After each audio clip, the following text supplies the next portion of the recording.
Hello, everybody, and welcome to a special edition of the Today Football Countdown. The Today Football Countdown is a proud member of the Today Football Podcast Network and the Alternative Football Network. My name is Michael Gerl. Trey Colbert, Adam Stewart, and Ryan Coop are away for this special edition of the show. I'm proud to bring in a former NFLer. You see him on TSN. He's also a multi-sport athlete at one point in time. We'll get into that in just a minute. Pleasure to bring in former NFL tight end. They see him on TSN with Jay Onright, and as Jay likes to say, a Canadian. Luke Willson signing enough to join us here today for the special edition of the Today Football Countdown. Hey, Luke, how are you doing? Good, and thanks for having me today. No problem, no problem. Thank you for taking the time to chat. We'll talk about your career, where life is at now, and toward the end, we'll talk about the current state of the NFL. Certain teams I want to talk about, certain situations. A pretty interesting weekend in the NFL coming off of American Thanksgiving. But let's start with your sort of background growing up, if you don't mind. Um, really quickly here, you were born just outside of Toronto in LaSalle, Ontario. You went to high school at St. Thomas at Villanova. You were a multi-sport athlete for baseball and football. You went to college at Rice University, then drafted fifth overall in 2013, in the fifth round with the 158th pick in the 2013 NFL draft. Also drafted but did not sign in the 2012 CFL draft with the Toronto Argonauts. Look, I just want to talk quickly about growing up, baseball and football. You were a multi-sport athlete in both. What was it about baseball that was appealing to you, and then obviously playing football at the same time? Yeah, to be honest with you, growing up, I was more of a hockey baseball kid. That was kind of, my winters and summers. My dad was a big baseball guy. I loved it. Hit left-handed. One of those things where my dad had won some Canadian championships with the Windsor Micmacs and the Windsor Chiefs back in the day. So was introduced at a young age, and especially hitting, really liked it, and just kept playing. Again, it wasn't until grade 8 where I first started playing football. And, obviously very different mentality between the two. I think that the contact of football kind of bodes well for me, and also the mentality, a little quicker, a little more intense is probably more suited to my personality. So, was it an easy decision for you to choose between baseball and football? Not really. Again, it was a bit of an ebb and flow for me. I was more of a hockey baseball kid, and then football kind of came along late. And then all of a sudden it was like, okay, hockey, I would say more so pushed me out than me choosing to give it up. And then baseball, it was like I had gotten my scholarship to go to Rice. And then from there, baseball kind of picked up. So I had already kind of committed to Rice. And that's when really the more serious baseball, the Team Canada junior team had called, and I ended up playing for them. And it was one of those things where, when you kind of commit to something and your whole life was like, hey, I'm going down to Rice to play football. Do I want to go to the minor leagues out of high school? So I kind of said no there. And then later on, similar situation when I was in the minor leagues Blues, it was first off, it was the lowest level. And I'm like, I've been playing college football for, I think at the time, 4 years or 3.5, whatever it was. I'm potentially, 6-7 months away from being drafted to the NFL. And as you know, there's no minor leagues in the NFL. Or I've got to work my way up 7 different minor league teams, and I haven't played baseball in the last 3.5 years. Like, this would be a really strange decision to make. Now, take me back to your draft night. What were your expectations and what were your kind of mindset? I mean, obviously, any player that gets drafted, it's an honor to be drafted. Never mind, excuse me, where. But what was your mindset kind of on draft night? So draft day was it was a bit strange. It's kind of funny. I figured I would be a day 3 guy. My agent thought I would kind of be a 4th rounder. But now where kind of what happens with the draft is, and as you watch it, like position groups go on what they call like runs, meaning like, okay, everybody wants let's say the 10 teams that want to draft a tight end, they'll all know in the background, hey, we need a tight end, and here's the 4 guys that we like. And all of a sudden, it's if one guy goes earlier than you thought, and then 2 goes, you kind of as a team run that risk of, well, if we let this guy, even though we have him as a 5th, 4th round grade, if we let him get there and he's gone, we're now jammed. Mm-hmm. So basically, end of the 3rd round, I'm kind of tuning in, like holding on to the phone. Hey, you never know. And a couple teams that I really thought were going to pick their tight ends. So that was a bit tough. Because now all of a sudden I'm going into day 4 or day 3, excuse me, in the 4th round starting. And like the teams that I've been in contact with had already chosen another tight end. So I bit worried, to be honest. It was a bit of a stressful day. And then out of the blue, the Seahawks call, and it goes from like kind of stress to like pure jubilation. I was in LaSalle, Ontario, so I was with my friends and family, got drafted, ended up going from there. And kind of about a week, I want to say later, I was at rookie minicamp in Seattle. So it's a pretty quick transition. Yeah, it's a pretty quick transition from college football to being drafted to being in minicamp. Would you say, what would you say? Now, obviously, your NFL career probably wasn't as long as you had envisioned it was going to be, but would you say the pinnacle of your career was being able to play in a Super Bowl and winning one? Yeah, I mean, like it was a pretty like surreal pinch me moment. I just mentioned about a year and a half earlier, I was in Dunedin, Florida, playing minor league baseball. At Rice University, I think my last year, we were 6-6, qualified for a very below average bowl and won that and won 7-6, nothing too crazy. And then all of a sudden that would have been end of December. And then you go from that to February 6th. Let's call it 13 months and some change later. And I believe it was Mike Strahan's Lombardi trophy right by you. It was really, my parents were on the field after the game. It was a really, really surreal moment. For those that are wondering, that is when Seattle defeated the Denver Broncos in that Super Bowl to win the Super Bowl. Yeah, it was a pretty crazy one. And correct me if I'm wrong, but your quarterback may have been Russell Wilson in that team. Yeah. So it was. We had a pretty good team, especially offensively. Russ was playing QB. I believe it was his 2nd year. Marshawn was a veteran guy, but then you look at some of the other guys. It's a young Doug Baldwin, young Jermaine Kearse. In his earlier days of Golden Tate as well. Percy Harvin returned to kick in that game. Like we were loaded pretty good offensively. And then on the other side of the ball, we had, in my opinion, the best defense. Oh yeah, that was the trademark to that team, as I recall, was that defense. Yeah.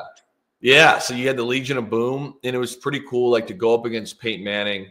And I believe that year they had statistically the number 1 offense for the NFL, and hold them to 8 points was something special.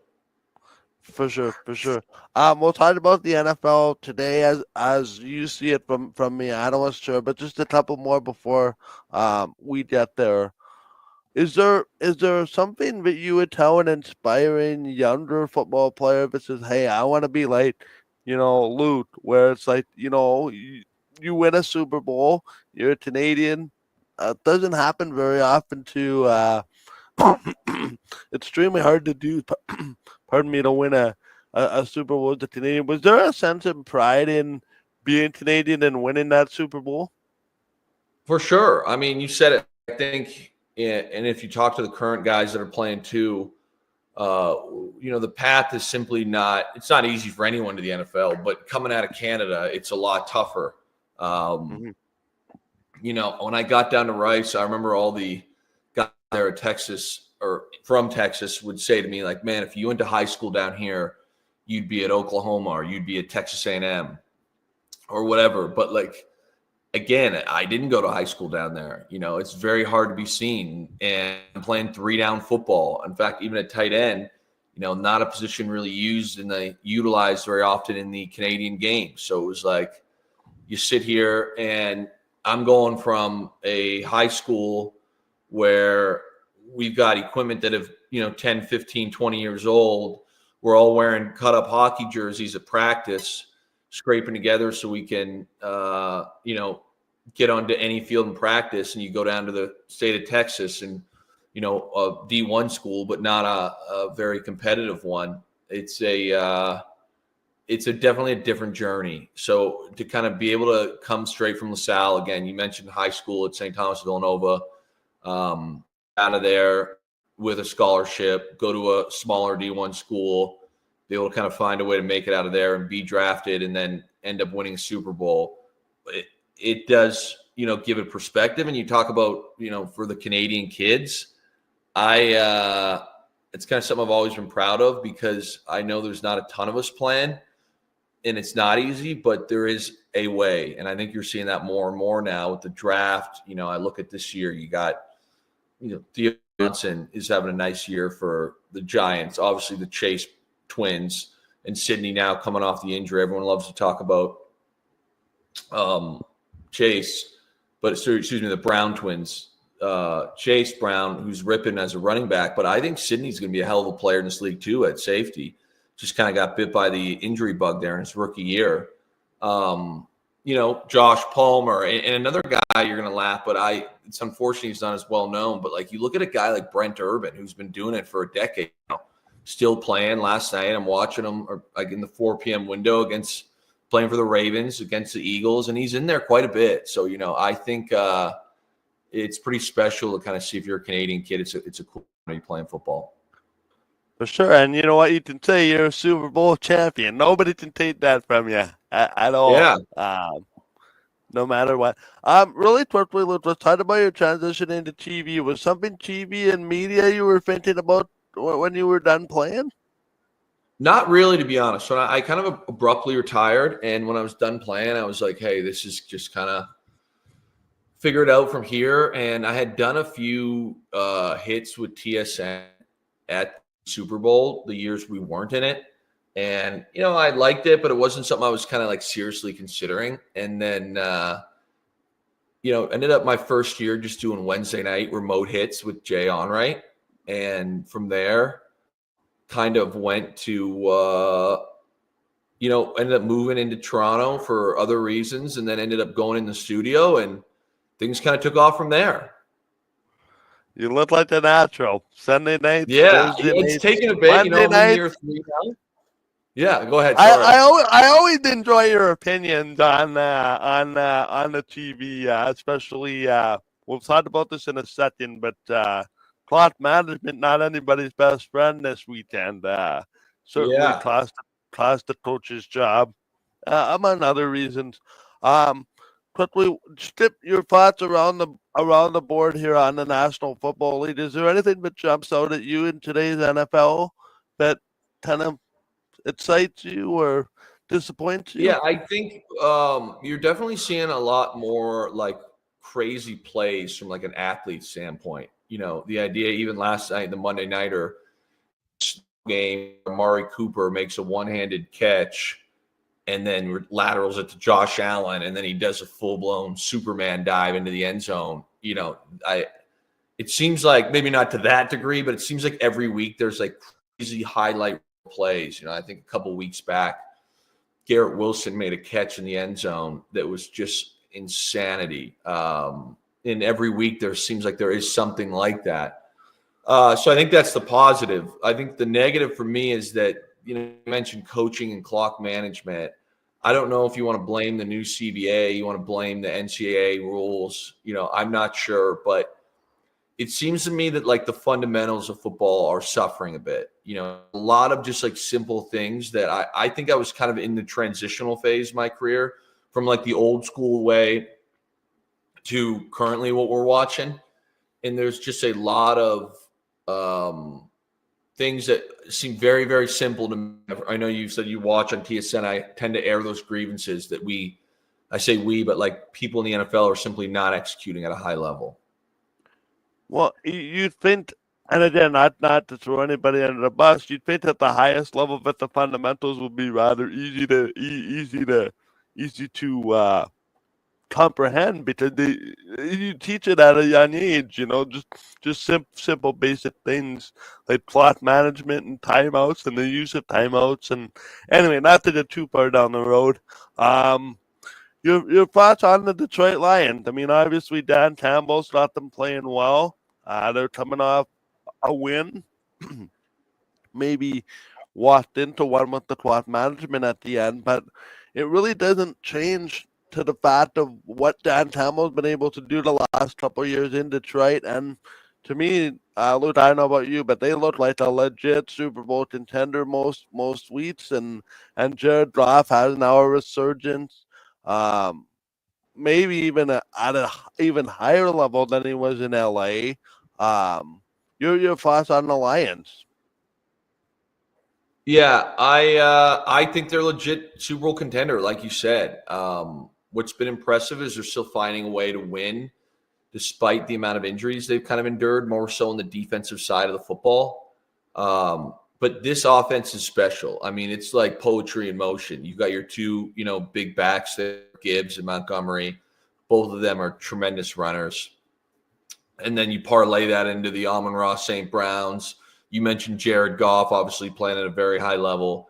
Sam Laporta is a young tight end. I know he's been a bit slower this year, but I still think is a top-tier guy.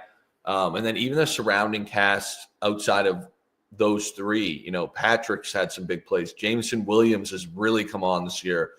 I'm wildly impressed with what they're doing in Detroit. And my only question mark would be, how long can the defense keep doing what they're doing? Because they're not playing bad, but they are very, very injured. They don't need to be great, need to shut teams out, but they also just need to be in a spot where they don't put their own offense in a hole, because that offense loves to run on run game into play action, into pushing the ball down the field. But it's, hey, you've got to load up with that offensive line and that, running back system. You've got to make sure you take care of that, which opens everything else up. So again, as long as the defense can kind of keep games close, you've got to like the Lions in pretty much every matchup. The other division within that conference, it's actually within the Lions division, is how good the Vikings have been. They eked one out yesterday. Maybe just didn't deserve to win, but ended up winning. Good teams find a way to win. Green Bay has found a bit of a resurgence with some of their young receivers and the young defense. What do you make of that whole division as a whole, led by Detroit, but then closely followed by Minnesota, closely followed by Green Bay, and then, well, the Bears, which we already discussed earlier on. What do you make of that whole division with Minnesota and Green Bay kind of so close on Detroit's heels? Totally. I think it's the best division in football.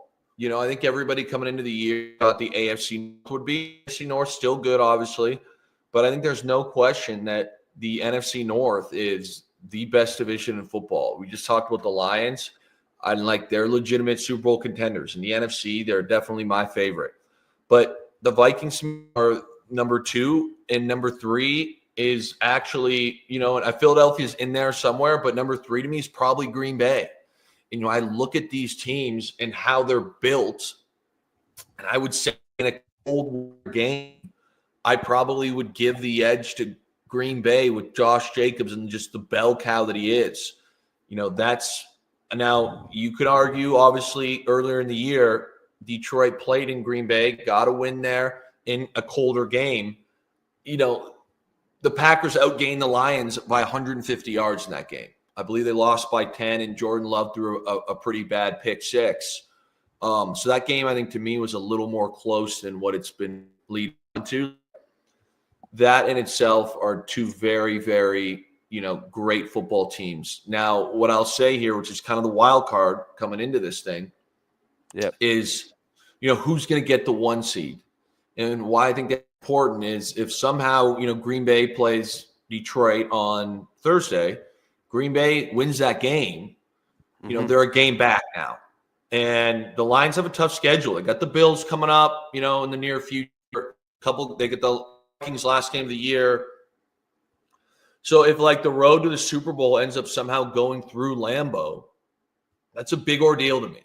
That is a big ordeal than the road to the Super Bowl going through Ford Field, especially because we're talking inside versus outside, cold weather game versus not. The same can be said for Minnesota. And I think Minnesota is, as far as teams go, out of those three, I love them. I think they're a phenomenal football team. I think they have a legitimate chance to win the division.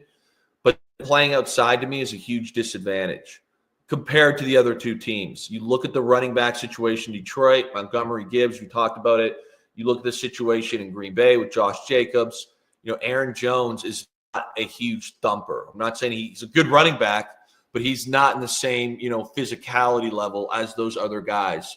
So I think that if there's one team that needs to find a way to somehow win this division, it is definitely the Minnesota Vikings.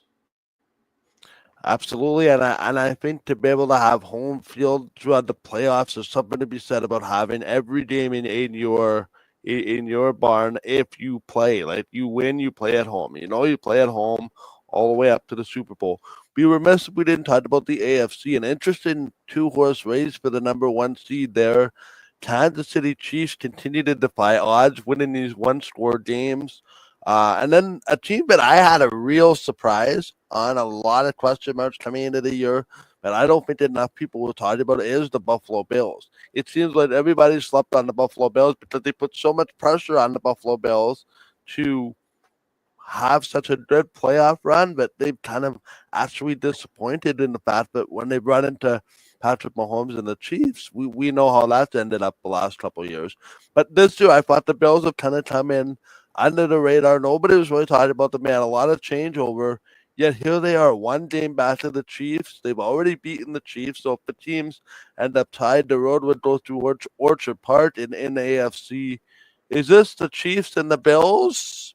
Can it decide this ticket to the AFC, or is there somebody else that we're sleeping on? I think you got to put the Steelers in there. Absolutely with that. Yeah. Yeah, I would definitely say that my top 3 would be Steelers, and in this order: Steelers, Bills, Chiefs. At this moment right now, Josh Allen and Patrick Mahomes are obviously 2 of the best players in the NFL. But I would say that Mike Tomlin just seems to find a way to beat good teams. You look at their record right now, I believe they're 2 games in the division lead. They play very well, situationally would be my next thing with Pittsburgh. And even today, everybody, it's every week it's a different way to find a way to win. I look at the game yesterday and it's okay, I don't think anybody had Russ coming out and throwing for 400 yards on his bingo card, especially with some of the struggles he had the week before. And Russ goes out. It looked like vintage Russell Wilson yesterday.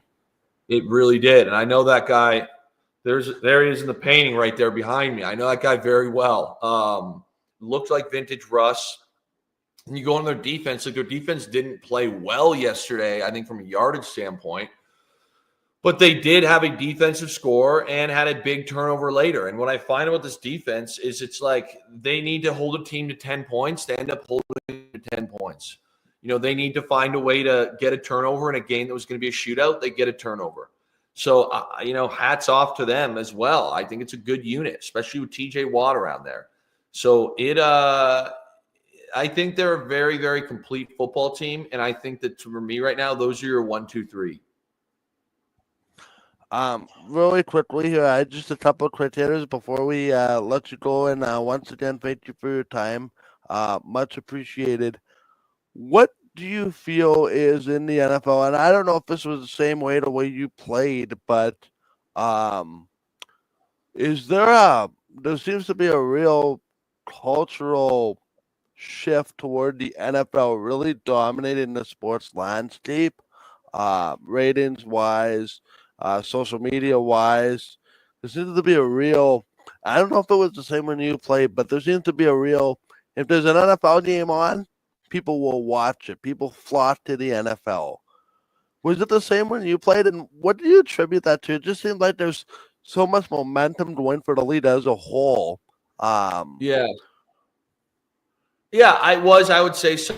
I think, and this will probably be a strange take, but what I believe is that in this league, the amount of games we play helps drive people to go watch. And this is not a shot at any other league, but it's like, okay, at the end of the day, if you turn on a hockey game and I'm a Leafs guy, if the Leafs lose, like, okay, it's a bummer, but they play 81 more games, and it's not the end of the world. Where for us, like, let's just take an example where it's like you look at the NFC right now. Like, the Lions have practically been perfect. They have one loss on their record. They've blown teams out of the water. We're in the very back of the year here. And, the Lions are nowhere. Nobody would say that they've clinched the division. They're one game ahead of the Vikings. They're two in front of the Packers, and they play the Packers. So as dumb as they've been, and they're the favorite to win the Super Bowl, they lose on Thursday. And now all of a sudden, they might not have a home playoff game. So I think that part of what draws people to the NFL is that every game is so important for playoff teams from seeding. You talk about just a personal example. After we beat Denver, the next year we went back and obviously lost in the Super Bowl. But one of the things that was fascinating was we went 12-4. In the last game of the year, it might have been the last game of the year or the second last, but the Green Bay Packers kind of had what we thought locked up the 1 seed, and they slipped up and lost to, I believe, Buffalo. And Buffalo that year was not good. This would have been the 2014 season. And that basically gave us the 1 seed. So then in the championship, we went to the NFC Championship against Green Bay, and they had to come to Seattle, and it was a crazy comeback, 2-minute drive, onside kick, another 2-minute drive. We won in overtime, and I always wonder, like, does that happen if we're in Lambeau? I don't think so. So it's a bit like part of the reason I think a lot of people watch is because every game really matters. Just a quick thing here that I have to get into here. It's a partnership with M&M's. To off a campaign about game day fun, bringing friends and family together as part of their home teams for bringing kicking off as part of their home team for Canadians without an NFL team of their own. Game day double the delight, rooting for their favorite team and enjoying the company they keep, whether it's the thrill of a touchdown, the banter over plays, or just the love of snacks. M&M's is here to make every game day gathering sweeter and memorable with your home team. And then kind of touching on it, football isn't just a game; it's a cultural phenomenon that unites fans unlike anything else. M&M's understands the power of community and we're dedicated to fostering that same spirit among Canadians. So just a couple of quick hitters on the way out, if you don't mind, Luke. What do you make of certain disappoint and in like a minute or less here with these last three, if you don't mind? A lot of people, myself included, are Cowboys fans. What has gone on in Jerry's world this year? A few things. I think first and foremost, like, the roster's simply not talented. You look at defensively, obviously they have Micah Parsons, but outside of that, do they have any like really star players? No. So then you got to go to like, okay, do they have like team and a culture? Let's take the Bills, for example. Like, the Bills defense, to me, do they have any like perennial all-pro guys. I mean, Von Miller he's not anymore. But every guy in that team seems to make plays. They're bought into the culture. They play well together. They understand the scheme. You got a new defensive coordinator, Mike Zimmer. Clearly not all of his messages have gotten across to these guys because they have not been great on defense. And you look offensively, and to me, they have some holes in the sense of you paid Dak and you paid CeeDee Lamb, and obviously that's a dynamic duo. But then after that, who's next? Like, it's very hard in today's day and age to run one legitimate option and have not much else going on. I look at some of their other receivers, and it's very like role guys that can make big plays. You look at Turbin or Tolbert, but like, are those like true number two guys? My answer would be no. Now, Brandon Cooks coming back last week obviously helped, and he can be a true number two, has done that before. And I would like to see them get Ferguson a little more involved. I know he was banged up. They've had Schoonmaker in there a little bit, but you get where I'm coming from with that. And then the next thing is they've pretty much had no run game. Last week, obviously, that was what I was going to get to next. Is the no run? They've got Rico Dowdle, and he, I believe, had 100 last week. But all year, I think that's the first time they rushed for 100 or had 100 rusher. Excuse me. So that's very tough in this league when you don't have a legitimate run game and you've got basically one combination that you're consistent with, and that's CeeDee Lamb and Dak Prescott. Really quickly, second last question from me, and that is there a team that you and I haven't talked about today, but everybody's kind of sleeping on to say that, oh yeah, you know what, when the playoffs start in about a month's time, this team's going to make it, but nobody's really talking about them. Is there a team that everybody should be watching out for? I think now it's Philadelphia. You look at Philadelphia, and they obviously have a very good record.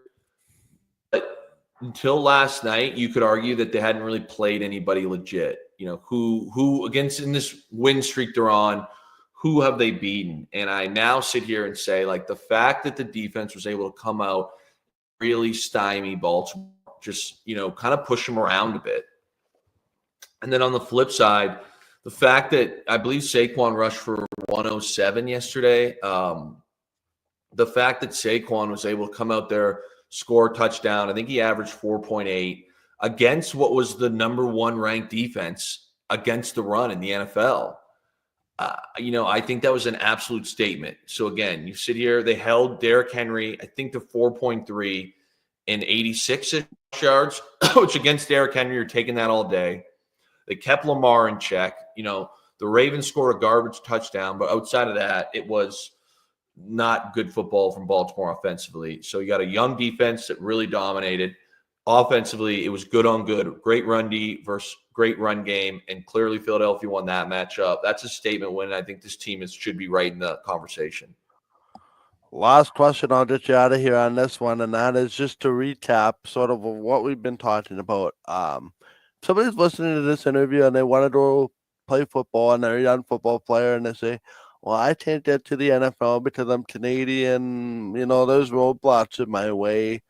What would you say to them as somebody that's come through the Canadian system, a bit unconventionally, ended up winning the Super Bowl? Now, obviously, to make it to the NFL is the dream. But what would you say to somebody that's, a younger football player that says, I want to be like Luke, whether it's a tight end, whether it's someone on defense, a quarterback, a receiver, what be it? What would you say to them to say, I'm a Canadian, but I'm not going to let that stop me from getting to my goal. My goal is the NFL.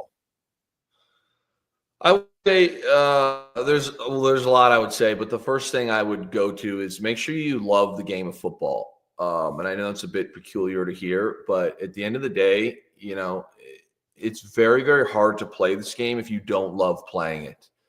Yeah, you can get to a level where, hey, I can make the NFL, but the idea of playing a game that's so physically demanding and can be so brutal on your body, if you don't enjoy it, is very, very tough. So while you're kind of through all that, fall in love with the game of football, and I think things will fall into place from there, because if you really love the game, you'll love going to the workouts in the off season. You'll love watching the film, because as you get older and you get to a good school, I can't speak for the Canadian stuff, I don't know, But like in the US at a Division I school, you watch film a lot.